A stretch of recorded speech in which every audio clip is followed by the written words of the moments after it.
जय श्री कृष्णा। राधे राधे। आज पोष माह के कृष्ण पक्ष की द्वादशी तिथि है। आज सफला एकादशी व्रत का पारण किया जाएगा।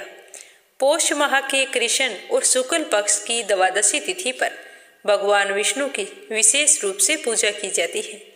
इस दिन भगवान विष्णु के नारायण रूप की पूजा करने का विधान है, इसीलिए इस स्वरूप को द्वादशी भी कहते हैं। ऐसा करने से महायज्ञ करने जितना पुण्य फल मिलता है। इस द्वादशी के बारे में श्री कृष्ण भगवान ने युधिष्ठिर को बताया था कि भगवान विष्णु की पूजा के लिए एकादशी और द्वादशी का दिन खास होता है। ग्रंथों में हर द्वादशी पर भगवान विष्णु की पूजा करने का महत्व बताया है। साथ में यह भी बताया गया है कि इस दिन भगवान विष्णु के 12 नामों की पूजा करनी चाहिए। साथ ही ब्राह्मण को भोजन और जरूरतमंद लोगों को अन्न का दान करना चाहिए। ऐसा करने से हर तरह के दोष खत्म हो जाते हैं और कभी ना समाप्त होने वाला पुण्य फल प्राप्त होता है। पुराणों के मुताबिक इस शुभ तिथि के प्रभाव से ही सुख समृद्धि बढ़ती है और मोक्ष की प्राप्ति होती है। जो इंसान किसी भी तरह का व्रत या उपवास ना कर सके तो वो केवल द्वादशी को ही व्रत करे। इससे श्री हरि विष्णु बड़े ही प्रसन्न होते हैं। द्वादशी तिथि पर चंदन, फूल, फल या जल का पात्र विष्णु जी को चढ़ाने से हर तरह के पाप नष्ट हो जाते हैं और मन की मनोकामना पूर्ण होती है। ऐसे इंसान पर भगवान श्री हरि विष्णु की विशेष कृपा बनी रहती है। पोष माह के द्वादशी को उपवास करके नारायण नाम से भगवान विष्णु की पूजा करने से वाजपेय यज्ञ फलों की प्राप्ति होती है। इस तिथि पर जो मनुष्य प्रेम पूर्वक भगवान विष्णु और वेद संहिता की पूजा करते हैं उसे हर तरह का सुख और महापुण्य फल प्राप्त होता है। तो आज इस पावन अवसर पर अपने सुनते हैं राजा अम्बरीश की कथा, जो एकादशी के दिन व्रत रखकर द्वादशी को व्रत से पहले जरूर सुननी चाहिए। इस कथा को सुनने वाले सभी भक्तजन कमेंट बॉक्स में विष्णु भगवान की जय हो जरूर लिखें और मीरा भक्ति चैनल को सब्सक्राइब करके वीडियो को ज्यादा से ज्यादा शेयर करें। बोलो लक्ष्मीपति नारायण के अनंत स्वरूपों की जय हो। राजा अम्बरीश बहुत ही धर्मपरायण थे। वे श्री हरि विष्णु के परम भक्त थे। हमेशा एकादशी का व्रत करते और द्वादशी में व्रत का पारण किया करते थे। एक समय की बात है कि राजा अम्बरीश ने एकादशी का व्रत रखा था और द्वादशी के दिन ब्राह्मणों को भोजन करवाकर बाद में स्वयं एकादशी व्रत का पारण करने जा रहे थे कि इतने में वहां पर ऋषि दुर्वासा आ पहुंचे। तो उन्हें महल में आया देखकर राजा अम्बरीश बहुत ही खुश हुए और सोचने लगे कि पहले ऋषि दुर्वासा को भोजन करवाऊंगा और फिर व्रत का पारण करूंगा। तो उन्होंने दुर्वासा को प्रणाम करके कहा कि महाराज पहले आप भोजन कर ले। तो ऋषि दुर्वासा ने कहा कि मैं तो नदी में स्नान करके और जल तर्पण करके आता हूँ और उसके बाद में ही भोजन करूंगा। तुम मेरे आने का इंतजार करना। यह कहकर ऋषि दुर्वासा नदी में स्नान करने के लिए चले गए। वहां पर स्नान करने के बाद में ध्यान करने के लिए बैठ गई। काफी समय बीत गया। राजा अम्बरीश ऋषि दुर्वासा का इंतजार कर रहे थे। इधर द्वादशी तिथि खत्म होने को थी। तो ब्राह्मणों ने कहा कि हे राजन, आप ऐसा करो कि जल पीकर व्रत का पारण कर लो। ऐसा करने से आपका व्रत भी पूरा हो जाएगा और भोजन का दोष भी नहीं लगेगा। एकादशी का व्रत करते हैं तो हमें द्वादशी रहते उसका पारण अवश्य करना चाहिए। तो इस तरह ब्राह्मणों के समझाने पर राजा ने जल पीना शुरू किया। वो जल पी ही रहे थे कि इतने में ऋषि दुर्वासा लौट आए। तो दुर्वासा ऋषि ने देखा कि मुझे भोजन करवाए बिना राजा अम्बरीश खुद भोजन करके जल पी रहे हैं। तो वो क्रोधित हो गए और मंत्र शक्ति से एक कृत्य राक्षसी को प्रकट करके राजा को नाश करने का आदेश दे दिया। राजा ने हाथ जोड़कर माफी मांगी, लेकिन ऋषि दुर्वासा पर राजा की बात का कोई असर नहीं हुआ। जैसे ही वे कृत्या राजा की ओर बढ़ी तो राजा ने हरि नाम स्मरण करना शुरू कर दिया।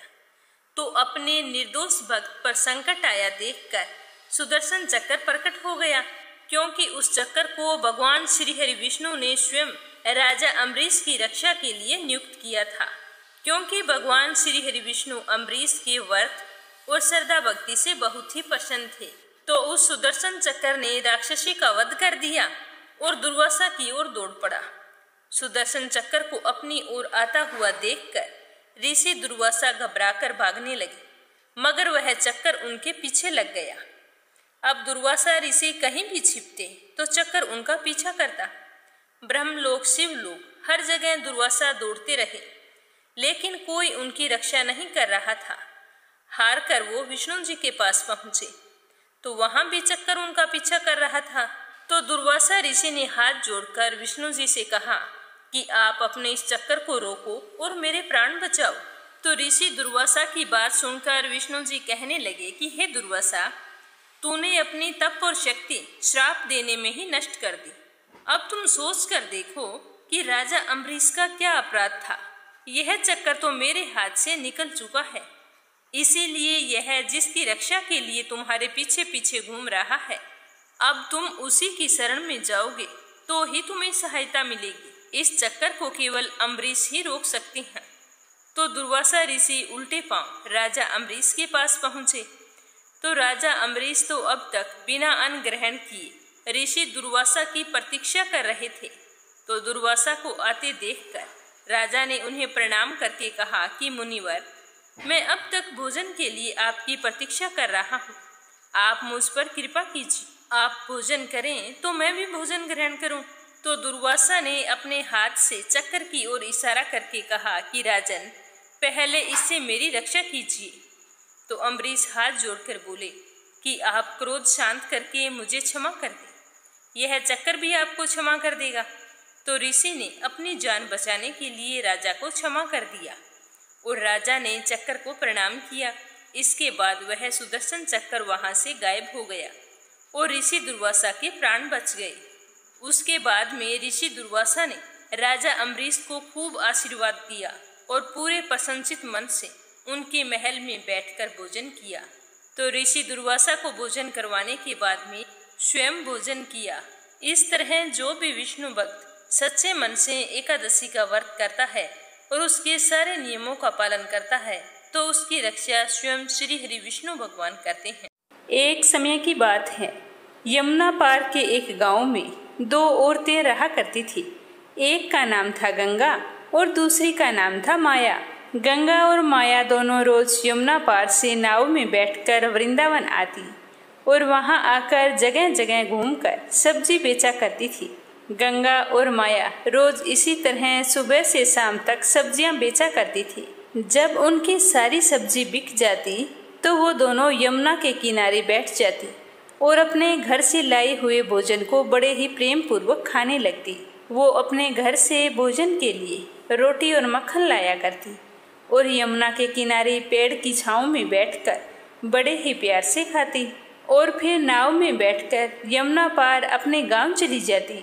वो दोनों वृंदावन के यमुना पार की थी, फिर भी दोनों भगवान श्री कृष्ण को नहीं जानती थी और ना ही ये जानती कि भक्ति क्या होती है। वो तो केवल सब्जी बेचकर गुजारा करना और अपना पेट भरना जानती थी। एक दिन गंगा और माया सब्जी बेचने वृंदावन आई और आज उनकी सब्जी जल्दी बिक गई। तो दोनों एक दूसरे से कहने लगी कि बहन, आज तो हमारी सब्जी जल्दी बिक गई है। काफी दिनों से ये पहली बार हुआ है कि इतनी जल्दी हमारी सब्जी बिकी है। तो गंगा कहने लगी कि माया, अब तुम बताओ, अब अपने क्या करेंगे? इतनी जल्दी घर जाकर क्या करेंगी? तो माया कहने लगी कि बहन देखो, सामने मंदिर है, उसमें कथा हो रही है। तो सुनकर गंगा कहने लगी कि बहन कथा क्या होती है? तो माया कहती है, अरे बहन, यह तो मुझे भी नहीं पता कि कथा क्या होती है, पर सब लोग कहते हैं कि कथा होती है। आज हम कथा सुनने जा रहे हैं, कथा सुनकर आ रहे हैं, तो चलो आज हम भी चलकर सुन लेते हैं कि कथा क्या होती है। तो गंगा और माया दोनों मंदिर में कथा सुनने के लिए चली गई और वहां जाकर भक्तों के बीच में बैठकर कथा सुनने लगी। कथा में गुरुजी बड़े ही प्रेम भाव से भगवान की चर्चा सुना रहे थे कि भक्तों, जिसने भगवान से प्रेम नहीं किया उसका जीवन बेकार है। जिसका प्रेम श्री कृष्ण के चरणों में नहीं हुआ उसका जीवन बेकार है। भगवान को प्राप्त करना ही मनुष्य जीवन का लक्ष्य है। यह मनुष्य जीवन सिर्फ हमें भगवान की प्राप्ति करने के लिए ही मिलता है। पर मनुष्य इन सब बातों को भूल गया है कि इस जगत में आने का क्या उद्देश्य है। सारे मनुष्य संसार में पैसा इकट्ठा करने में लगे हुए हैं। तो इस तरह की बातें सुनकर गंगा और माया दोनों बहुत ही प्रभावित हुई। फिर वो नदी किनारे जाकर एक दूसरे से कहने लगी कि बहन माया, देखो गुरुजी ने आज क्या कहा है कि भगवान श्री कृष्ण के चरणों में अगर प्रेम नहीं हुआ तो यह मनुष्य जीवन बेकार है। फिर माया कहती है कि बहन गंगा, क्या हमारा जीवन बेकार है? तो गंगा कहने लगी कि गुरुजी की बात सुनकर तो ऐसा ही लगता है कि हमारा जीवन बेकार ही चला जाएगा। तो माया कहने लगी कि बहन तुम बता, कभी तूने श्री कृष्ण भगवान को देखा है? तो गंगा कहने लगी कि अरे बहन, मैं तो हर समय तेरे साथ रहती हूँ, मुझे भगवान श्री कृष्ण के दर्शन कैसे होंगे? तो दोनों आपस में चर्चा करते हुए पूछने लगती है कि भगवान ना जाने कहाँ मिलेंगे और हमें भगवान के दर्शन कैसे होंगे। तो वो दोनों इस तरह से चर्चा कर रही थी कि इतने में वहाँ से एक संत गुजर रहे थे। तो गंगा साधु को देखकर बोली कि बहन, मुझे लगता है कि भगवान साधु संतों के पास जरूर होते होंगे, तो चलो इनके पास से भगवान को लेकर आते हैं। तो वह साधु अपना झोला और सामान यमुना किनारे रखकर स्नान करने लगे। तो गंगा और माया दोनों यमुना किनारे गई और चुपके से साधु का झोला उठाकर आने लगी। तो झोला उठाकर दोनों ने झोले के अंदर देखा तो उन्हें एक डब्बा दिखाई दिया। जैसे ही उन्होंने डब्बा खोला तो उसके अंदर लड्डू गोपाल जी बैठे थे। लड्डू गोपाल को देखकर गंगा कहने लगी कि बहन माया, भगवान मिल गए हैं। ये देखो, भगवान तो यहाँ पर डिब्बे में बैठे हैं। भगवान लड्डू गोपाल को देखकर माया रोने लगी। फिर गंगा बोली कि अरे बहन माया, तू रो क्यों रही है? अब तो हमें भगवान मिल गए हैं। तो वो कहती है कि हे भगवान, आपको बाबा जी ने इतने समय से डिब्बे में बंद करके रखा है। अरे देखो तो सही, भगवान का एक पांव तो टेढ़ा हो गया है। मुझे तो लगता है कि यह बाबा भगवान को डराता धमकाता है। प्रभु, अभी तो बाबा यहाँ नहीं है, वो तो स्नान कर रहे हैं।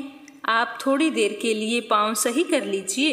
पर भगवान ने अपना पांव सीधा नहीं किया। तो गंगा कहने लगी कि भगवान तो अपना पांव सीधा नहीं कर रहे हैं। मुझे तो लगता है कि इतने समय में डिब्बे में बंद रहने से इनका पांव अकड़ गया है। ना जाने इस बाबा ने भगवान को इस डिब्बे में कब से बंद कर रखा है। चलो कोई बात नहीं, अब तुम्हारा पांव मैं सीधा करूंगी। यह कहकर उन्होंने अपने खाने की पोटली में से मक्खन निकाला और भगवान जी के मालिश करने लगी। तो भगवान ने उन दोनों के इतने प्रेम को देखा तो उनकी श्रद्धा भक्ति पर रिझ गए और अपने भक्त के प्रेम के लिए अपने हाथ और पांव सीधे कर लिए। तो यह देखकर माया बहुत ही खुश हुई और कहने लगी कि देख माया, भगवान ने अपने मालिश करने से अपने हाथ पांव सीधे कर लिए हैं। फिर कहने लगी कि हाथ पांव तो सीधे कर लिए हैं, पर मुझे लगता है कि भगवान को बहुत ही जोरों की भूख लगी है, क्योंकि इस बाबा ने पता नहीं इन्हें कुछ खिलाया भी है या नहीं। चलो हम अपना खाना इन्हें खिला देते हैं। इतना कहकर गंगा और माया अपने भोजन के लिए लाई हुई रोटी और मक्खन का भोग भगवान को लगाने लगी। इतने में वहां पर साधु बाबा स्नान करके आ गए। साधु बाबा को देखकर गंगा और माया वहां से भागने लगी और भागते भागते कुछ दूर जाकर रुक गई और कहने लगी कि अरे ओ बाबा, आपने भगवान को इतना डराया धमकाया और डिब्बे में बंद कर दिया। इतना डराया धमकाया ना करो। तुमने तो डरा धमका कर एक डिब्बे में बंद कर दिया। तो वो डिब्बे में बैठे तो पांव टेढ़ा करके बैठ गए और उनका पांव तो टेढ़ा ही रह गया। आज हम ना देखती तो पता नहीं क्या होता। देखो, हमने उनका पांव सीधा कर दिया है।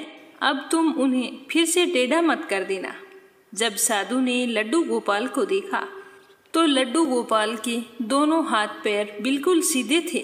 तो यह चमत्कार देखकर उन दोनों महिलाओं को रोकने के लिए उनके पीछे भागने लगे और बोले कि रुक जाओ, भागो मत, मैं तुम्हें कुछ नहीं कहूँगा। पर वो दोनों बाबा की बात सुनकर नहीं रुकी। उन्हें डर था कि बाबा हमें पकड़कर कहीं मारे ना तो वो बाबा की बात बिना सुने ही वहाँ से भाग गई। अगले दिन फिर गंगा और माया सब्जी बेचने के लिए वृंदावन आई, तो आज भी उनकी सब्जी जल्दी बिक गई। सब्जी बेचने के बाद में फिर से वो मंदिर में कथा सुनने के लिए चली गई। कथा में गुरुजी भगवान के नाम की महिमा की चर्चा कर रहे थे।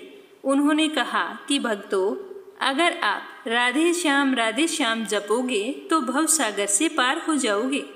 इसीलिए भगवान के नाम को हमेशा जपते रहना चाहिए। तो कथा सुनकर दोनों अपने घर के लिए जाने लगी। तो माया कहने लगी कि बहन गंगा, तुमने सुना कि गुरुजी ने क्या कहा है कि राधे श्याम जपोगे तो भव सागर से भी पार हो जाओगे। अगर राधे श्याम नाम लेने से हम भव सागर पार कर सकते हैं तो यमुना भी पार कर सकते हैं। तो गंगा कहने लगी कि हाँ बहन, हम रोज इस पार से उस पार आते जाते हैं। हमारा रोजाना 1 रुपया नाव का किराया लगता है, तो जो भी कमाते हैं वो तो खर्च हो जाता है। पर अब से हम भी राधे श्याम जपेंगी और बिना पैसा खर्च किए ही यमुना पार कर जाएंगी। तो गंगा और माया ने गुरु के कहे अनुसार राधे श्याम जपना शुरू कर दिया और जपते जपते यमुना जी की ओर चलने लगी। वहां पहुंचकर यमुना जी के पानी के ऊपर चलने लगी। दोनों राधे श्याम जपती रही और पानी के ऊपर चलती रही। तो इस तरह दोनों ने यमुना को पानी के ऊपर चलकर ही पार कर लिया। तो इस तरह देखकर दोनों बहुत ही खुश हुई। गंगा और माया का श्री कृष्ण के प्रति प्रेम और विश्वास और भी दृढ़ हो गया। अब वे दोनों कृष्ण जी की भक्ति करने लगी। एक दिन गंगा ने कहा कि बहन माया, हमने गुरुजी के कहने पर कृष्ण जी की भक्ति पाई है और गुरुजी के कहने पर ही हमने नाम जपते हुए यमुना को पैदल पार किया है। ऐसा करने से हमारे बहुत सारे पैसे बच गए हैं।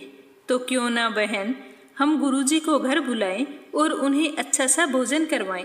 तो माया कहने लगी कि ठीक है, तुम जाकर गुरुजी को ले आओ और मैं यहाँ पर भोजन तैयार करती हूँ। तो गंगा गुरुजी को लाने के लिए मंदिर में चली गई। वहाँ जाकर बोली कि गुरुजी, हम चाहते हैं कि आप अपने चरण हमारी कुटिया में रखो। हम आपको भोजन करवाकर कुछ दान दक्षिणा देना चाहते हैं। तो गंगा की बात सुनकर गुरुजी ने कहा कि ठीक है बेटा, मैं तुम्हारे साथ तुम्हारी कुटिया में चलने के लिए तैयार हूँ। तो गंगा गुरुजी को लेकर मंदिर से आने लगी। गुरुजी को लेकर यमुना तट पर आई तो गुरुजी ने देखा कि वहाँ पर कोई नाव नहीं थी। तो वो सोचने लगी कि यहाँ पर तो कोई नाव नहीं है और यह मुझे पार कैसे लेकर जाएगी। तब गुरुजी ने गंगा से पूछा कि बेटी, तुम मुझे यमुना पार कैसे लेकर जाओगी? यहाँ पर तो कोई नाव दिखाई नहीं दे रही है। तो गंगा कहने लगी कि गुरुजी, आपने ही तो हमसे सबसे बड़ी नौका प्रदान की है। तो गंगा सोचने लगी कि जिस तरह हम राधे श्याम बोलकर यमुना पार कर लेते हैं, उसी प्रकार गुरुजी भी राधे श्याम का जाप करके यमुना पार करते होंगे। तो गंगा ने तो राधे श्याम बोला और यमुना में चलने लगी। थोड़ी दूर जाकर गंगा ने पलट कर देखा तो गुरुजी तो जमुना के किनारे खड़े थे। तो देखकर वो कहने लगी कि गुरुजी, आप किनारे पर क्यों खड़े हो? तो गुरुजी ने सोचा कि जहाँ वो चल रही है शायद वहाँ पानी कम हो, इसीलिए वो पानी में से जा रही है। मैं भी इसी तरफ से चला जाता हूँ। तो जैसे ही गुरुजी ने आगे पानी में पांव बढ़ाया तो उनकी कमर तक पानी आ गया।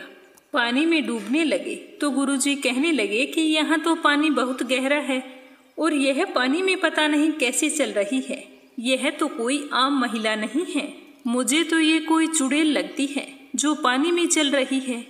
गुरुजी को पानी में डूबा हुआ देखकर गंगा घबरा गई और गुरुजी को लेने के लिए वापस आने लगी। गुरुजी के पास आकर उनका हाथ पकड़कर राधे श्याम जपती रही और पकड़कर ले जाने लगी।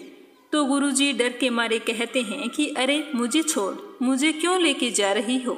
तुम मुझे मारना क्यों चाहती हो? मैंने तुम्हारा क्या बिगाड़ा है? लेकिन गंगा ने गुरुजी की बात का कोई जवाब नहीं दिया। वह तो हाथ पकड़कर गुरुजी को थामे जा रही थी और राधे श्याम जप रही थी। तो गुरुजी कहने लगे कि हे भगवान, ये तो मुझे लगता है कि यमुना के बीच में ले जाकर मुझे मारेगी। तो इतने में गंगा गुरुजी को लेकर यमुना पार हो गई और फिर कहने लगी कि गुरुजी, हम यमुना पार आ गए हैं। पर गुरुजी तो डर के मारे कांप रहे थे। फिर गंगा बोली कि गुरुजी, क्या बात है, आप मुझसे इतना डर क्यों रहे हैं?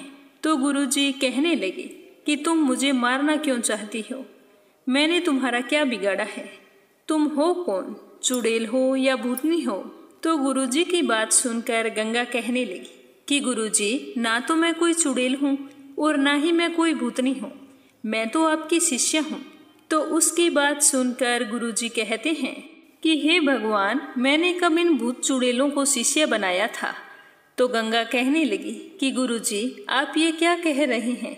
आपने ही तो कथा में हमें बताया था कि राधे श्याम जपोगे तो भव सागर से पार हो जाओगे। तो हमने सोचा कि राधे श्याम जपने से भव सागर से पार हो जाते हैं तो यमुना जी से भी पार हो जाएंगे। अब तो हम रोजाना राधे श्याम जपते हैं और यमुना जी को पार कर लेते हैं। अब हमें कोई नाव की जरूरत नहीं होती। तो गंगा की बात सुनकर गुरुजी तो हैरान रह गए और गंगा से कहने लगे कि हे बेटी, तुमने अपने गुरु के वचनों और प्रभु पर इतना दृढ़ विश्वास रखा कि इसके बल पर तुमने यमुना के पानी पर चलकर यमुना को पार कर लिया। बेटी, तुम महान हो और महान है तुम्हारा प्रभु के प्रति प्रेम और विश्वास। अब अगली कहानी सुनेंगे तुलसी माता की। बोलो तुलसी माता की जय हो। एक समय की बात है, कार्तिक का महीना चल रहा था। गांव की सारी औरतें तुलसी जी को जल सिंचा करती थी। तो वहां पर एक बुढ़िया भी रोजाना तुलसी में जल सिंचने आया करती थी। जब सारी महिलाएं जल सिंचकर घर चली जाती तो बुढ़िया तुलसी माता से कहती कि हे तुलसी माता, सत की दाता, मैं बिरलो सिंचूं तेरो, तू कर निधार मेरो। बेटा दे, बहू दे, पीताम्बर की धोती दे, मीठा मीठा ग्रास दे, बैकुंठ में बास दे, 11 के दिन मोत दे, चंदन का काठ दे, अच्छा राज दे, खाने को दाल भात दे और कृष्ण जी का कांधा दे। तो यह सुनकर तुलसी माता तो सूखने लगी। तो तुलसी माता को यूं सूखते हुए देखकर एक दिन भगवान ने पूछा कि हे तुलसी, तुम दिन प्रतिदिन सूखती ही क्यों जा रही हो? तो तुलसी माता कहने लगी कि मेरे मन की मत पूछो। तो भगवान ने कहा कि मैं नहीं पूछूंगा तो कौन पूछेगा? तो तुलसी माता कहने लगी कि यहाँ पर गांव की सारी महिलाएं मुझे जल सिंचने आती है। जब सारी चली जाती है तो एक बुढ़िया मुझसे कहती है कि तुलसी माता, मैं बिरलो सिंचूं तेरो, तू कर निधार मेरो। पीताम्बर की धोती दे, बेटे पोतांगो ठाट दे, मीठो मीठो भात दे, 11 दिन मोत दे, कृष्ण जी गो कांदो दे और चंदन गो काट दे। यह सुनकर मैं तो सूखती ही जा रही हूँ कि मैं उसकी सारी मनोकामनाएं पूर्ण कर दूंगी, पर कृष्ण जी का कांधा उसे कहाँ से दूंगी? तो तुलसी जी की बात सुनकर श्री कृष्ण भगवान कहने लगे कि जब वो मरेगी तो मैं कंधा देने आ जाऊंगा। तुम बुढ़िया माई से यह बात कह देना और तुम हरी भरी हो जाओ। तो ऐसा करते करते समय बीतता गया। एक दिन बुढ़िया की मृत्यु हो गई। बुढ़िया के मरने पर सारा गांव इकट्ठा हो गया। उसका अंतिम संस्कार करने के लिए उसे उठाने लगे। तो वह बुढ़िया तो इतनी भारी हो गई कि उसकी अर्थी किसी से टस से मस नहीं हो रही थी। तो सारे कहने लगे कि यह तो बड़ी संस्कारी थी, बहुत पूजा पाठ करती थी, ना कोई पाप किया, फिर भी इतनी भारी कैसे हो गई? अब इसका अंतिम संस्कार कैसे करेंगे? इतने में वहां पर एक बूढ़ा ब्राह्मण आया। ब्राह्मण के वेश में स्वयं श्री कृष्ण भगवान थे। वो कहने लगे कि अरे भाई, ये भीड़ कैसी है? तो सारे गांव वाले कहने लगे कि क्या बताएं, यहाँ पर एक बुढ़िया की मृत्यु हो गई है और वह इतनी पापिन थी कि उसकी अर्थी भी नहीं उठाई जा रही। आज तो वो बहुत भारी हो गई है। तो भगवान कहने लगे कि मुझे इसके कान में कुछ कहने दो, फिर ये अपने आप हल्की हो जाएगी। तो सारे गांव वाले कहने लगे कि मरे हुए के कान में भी कभी कुछ कहा जाता है? ये तो मर गई है, तुम्हारी बात कैसे सुनेगी? तो एक बुजुर्ग व्यक्ति बोला कि कोई बात नहीं, इसे भी अपने मन की निकाल लो, क्या पता इसकी बात सच हो। तो भगवान बूढ़े ब्राह्मण के भेष में गांव वालों की आज्ञा पाकर बुढ़िया के पास गए और उसके कान में कहा कि माई, तू अपने मन की निकाल ले, पीताम्बर की धोती ले, मीठा ग्रास ले, बैकुंठ में वास ले, चटक की चाल ले, चंदन का काठ ले, झालर की झंकार ले, दाल भात और कृष्ण जी का कंधा ले। तो भगवान की यह बात सुनते ही बुढ़िया तो हल्की हो गई और भगवान अकेले ही उसे अपने कंधे पर उठाकर ले गए। तो यह देखकर सारे गांव वाले हैरान हो गए। बुढ़िया को मुक्ति मिल गई और वो बैकुंठ चली गई। हे तुलसी माता, जैसे आपने इस बुढ़िया माई की मुक्ति की, वैसी सभी की करना, सभी को सुख सौभाग्य देना और अंत काल में जिस तरह उसे कांधा दिया, हमें भी देना। प्रेम से बोलो तुलसी माता की जय हो। अब अपने सुनेंगे लपसी और तपसी की कहानी। इस कहानी को हर व्रत कथा के बाद में जरूर सुनना चाहिए। इस कथा को सुने बिना हमें हमारे व्रत और पूजा पाठ का पुण्य फल नहीं मिलता है। एक लपसी था, एक तपसी था। तपसी हमेशा भगवान की तपस्या में लीन रहता था। लपसी रोजाना 1.25 सेर की लापसी बनाकर भगवान को भोग लगाकर भोजन कर लिया करता था। एक दिन किसी बात को लेकर उन दोनों में कहासुनी हो गई और दोनों जोर जोर से लड़ने लगे।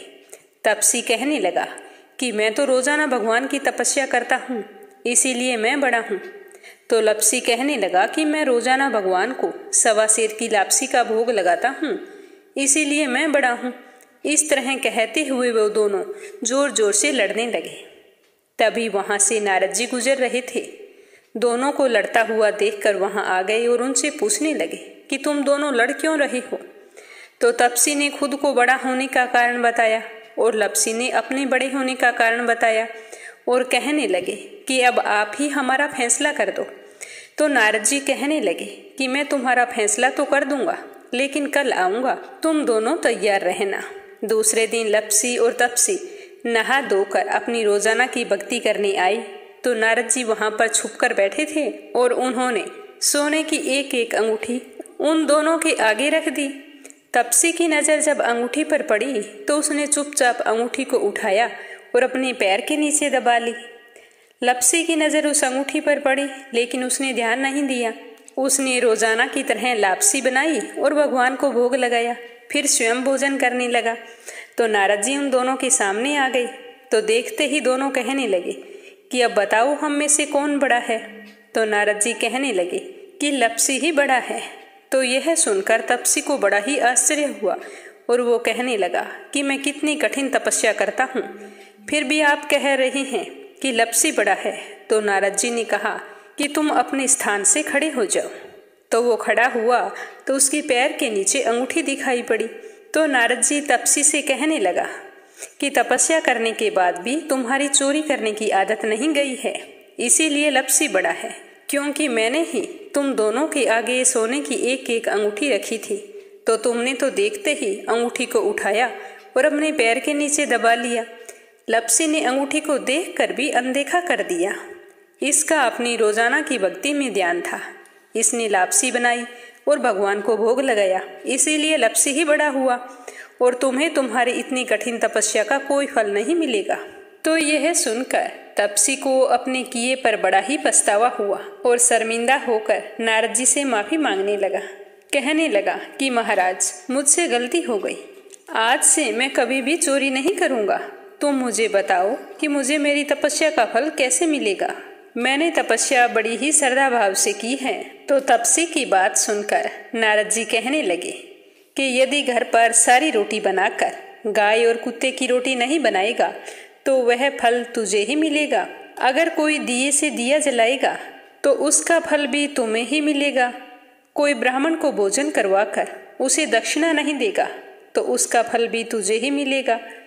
अगर कोई बहन सुवासिनी को तीवल, सूट हम भेंट स्वरूप देते हैं, उसके साथ अगर रुपये नहीं देंगे तो उसका फल भी तुझे ही मिलेगा। और व्रत कथा में अगर कोई सारी कहानी सुन ले लेकिन तुम्हारी कहानी ना सुने तो उस व्रत का फल भी तुझे ही मिलेगा। तो यह सुनकर तपसी बहुत ही खुश हुआ और उसके बाद कभी भी चोरी ना करने का प्रण लिया। कहा जाता है कि उसी दिन से हर व्रत कथा के बाद में लपसी तपसी की कहानी कही और सुनी जाती है।